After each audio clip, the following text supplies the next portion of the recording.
Assalamualaikum warahmatullahi wabarakatuh. Kembali lagi di channelnya Kiki Rizky. Oke, bagaimana kabar kalian kawan-kawan? Semoga kalian senantiasa sehat selalu. Oke, sesuai janji ya, di video saya sebelumnya, video kali ini kita akan ngebahas tuntas seputar injeksi ya masku ya. Dan ini adalah video dasar-dasar ya, pengenalan sensor-sensor injeksi yang terdapat pada motor kalian ya masku ya. Sebenarnya sensor injeksi ini semuanya sama ya masku ya, cuma beda nama aja ya masku ya. Nah, ini khusus untuk pemula ya masku, untuk pemula, bagi kalian yang baru mengenal tentang injeksi. Nah, video ini cocok sekali masku untuk kalian ya masku ya. Nah, pertama-tama langsung kita kenali aja ya. Ini adalah injektor ya masku ya. Injektor ini fungsinya untuk ngabutin bahan bakar ya, atau nyemprot bahan bakar. Nah, ngabutinnya gimana mas? Ngabutinnya ini bensin diinjek ya, atau disemprot ya lewat injektor ini. Nah, kok bisa nyemprot mas? Tekanannya dari mana? Tekanannya ini sebenarnya dari full pump ya masku ya. Tekanannya dari full pump terus diinjek lewat injektor ini. Nah, ini ada dua songket ya masku. Nah, ini dua songket, ini songket injektornya ya masku ya. Songket injektor ini fungsinya untuk ngebuka dan ngenutup ya, buka tutup semprotannya ya masku ya. Dan yang atas ini adalah selang masuknya ya, selang masuk bensinnya. Jadi dari full pump masuk ke injektor, terus sama dengan dua soket ini dibuka dan ditutup sehingga bensinnya bisa nyembur ya masku ya.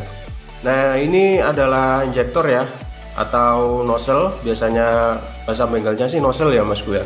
Nah, nozzle ini ada lubang kecil-kecil ini masku ya. Ini ada lubang kecil-kecil. Nah, bensinnya ngabutinnya lewat sini atau nyemburnya tuh lewat sini masku ya. Jadi bensin dari tangki dipompa oleh full pump terus sama injektor disemprotin, jadinya ngabut ya atau bercampur ya. Jadi intinya injektor ini fungsinya untuk ngabutin ya atau nyampur bensin dengan udara ya masku ya. Nah, trouble apa aja yang biasanya dialami oleh injektor ini? Biasanya sih kalau injektor rusak itu pasti akan keluar kode milnya ya masku ya. Terus kalau injektor rusak apakah masih bisa diperbaiki mas? Jawabannya nggak bisa ya masku ya, soalnya ini adalah electrical masku atau elektronik. Jadi kalau ada kerusakan pada komponen elektronik ya mau gak mau ya harus dilakukan penggantian ya masku ya. Oke, next lanjut, kita akan lanjut di sensor yang selanjutnya ya. Ini adalah sensor IACV masku ya namanya, atau idle air control valve ya masku. Nah, IACV ini fungsinya untuk apa mas? Nah, IACV ini fungsinya pada saat stasioner atau start awal ya masku ya. Kalau motor-motor kalian kan biasanya di start awal terus RPM-nya kan naik ya masku, RPM-nya naik dikit terus turun. Nah, ini sensor ini yang berfungsi masku ya. Jadi masku, kalau ada kendala pada saat awal starter terus motor kalian RPM-nya nggak naik terus matian, nah bisa juga dari sensor IACV-nya ini ya masku ya. Kurang rapat atau pernya kurang benggang dikit ya. Lah untuk next di sensor selanjutnya adalah sensor TB ya masku, atau sensor throttle body, atau biasanya kita panggilnya itu sensor TP ya masku ya. Nah, di video saya sebelumnya sudah saya bahas dan banyak tentang sensor TB ini ya masku ya, atau kita jelasin banyak sekali detail pokoknya.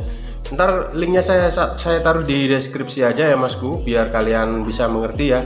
Ini hanya untuk sekilas saja atau untuk dasar-dasar saja pengenalan masku ya. Nah, sensor TB ini digerakkan oleh skep ini ya, atau katup ini. Nah, di dalam katup ini ada kayak itu ya, per ya di dalam sensor TB nya ini. Nah, biasanya kendalanya kalau di sensor TB ini apa mas? Biasanya sih berebet ya, berebet. Terus kalau gas dipentokin itu dianya nggak mau atau dianya ngempos. Nah, bisa juga dari sensor TB ini ya masku ya.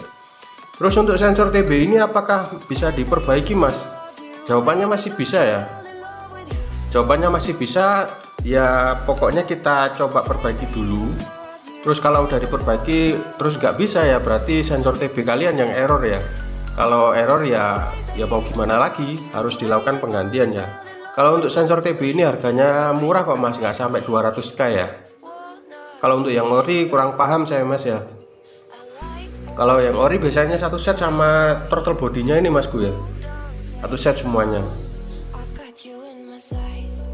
Oke, next lanjut, kita akan lanjut di sensor yang ketiga ya masku ya. Ini adalah dasar-dasar pengenalan aja ya masku ya. Sensor ketiga ini adalah sensor suhu ya. sensor suhu. Kalau di Vario 125 atau di Vario 150 itu ada sensor suhunya ya Masku. Biasanya sih taruhnya di atas sini. Nah ini sensor namanya sensor termostat ya Masku ya. Jadi sensor termostat ini fungsinya untuk apa lah?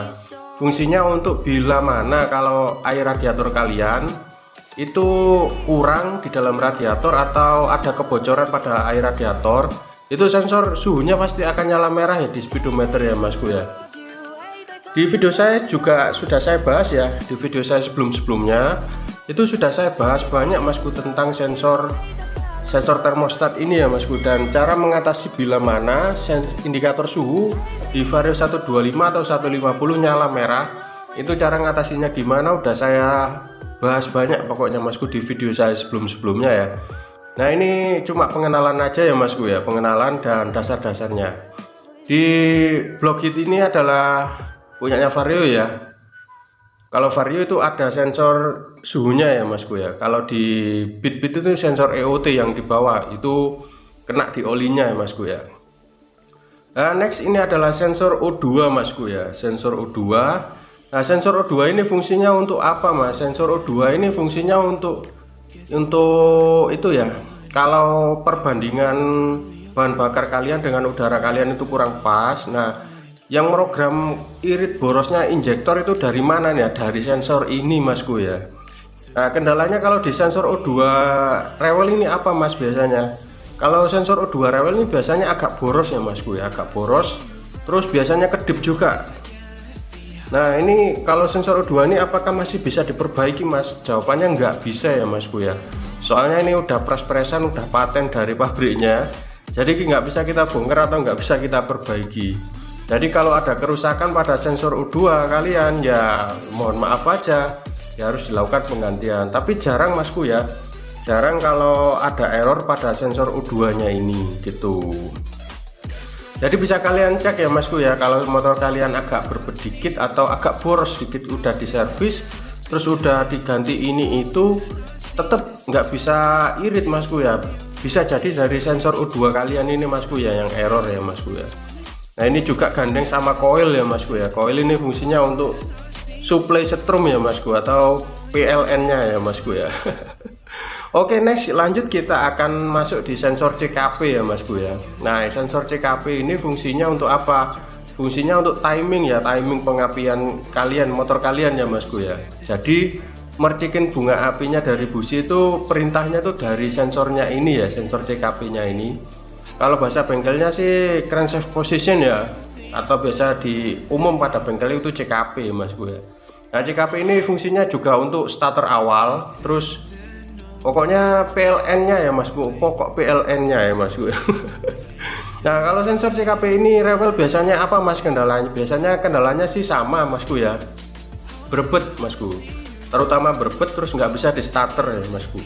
Sebenarnya yang rusak itu pada bagian ini ya Masku ya, pada bagian plastiknya ini aja ya Masku ya. Plastiknya ini adalah sensor CKP dan yang nempel di ini yang namanya spool sama kok Masku sebenarnya ya.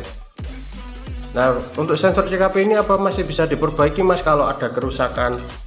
Jawabannya masih bisa ya Masku, masih bisa, masih bisa kita lilit atau kita gulungkan kembali kalau ada sensor CKP atau spoolnya yang gosong ya. Kalau untuk sensor CKP nya sendiri itu nggak bisa diperbaiki, kalau untuk spoolnya itu masih bisa diperbaiki sebenarnya ya Masku ya. Jadi kesimpulannya masih bisa diperbaiki intinya ya Masku.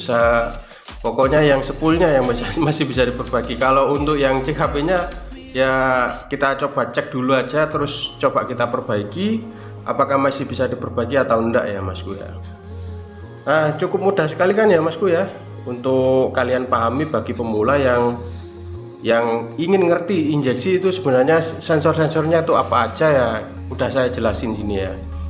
Oke sekian dulu ya video dari saya, dan jangan lupa subscribe channelnya Kiki Rizky dan bunyikan notifikasi lonceng agar kalian nggak ketinggalan info terupdate terbaru seputaran otomotif dari saya Kiki Rizky. Oke sampai jumpa di next video selanjutnya ya Masku. Assalamualaikum warahmatullahi wabarakatuh.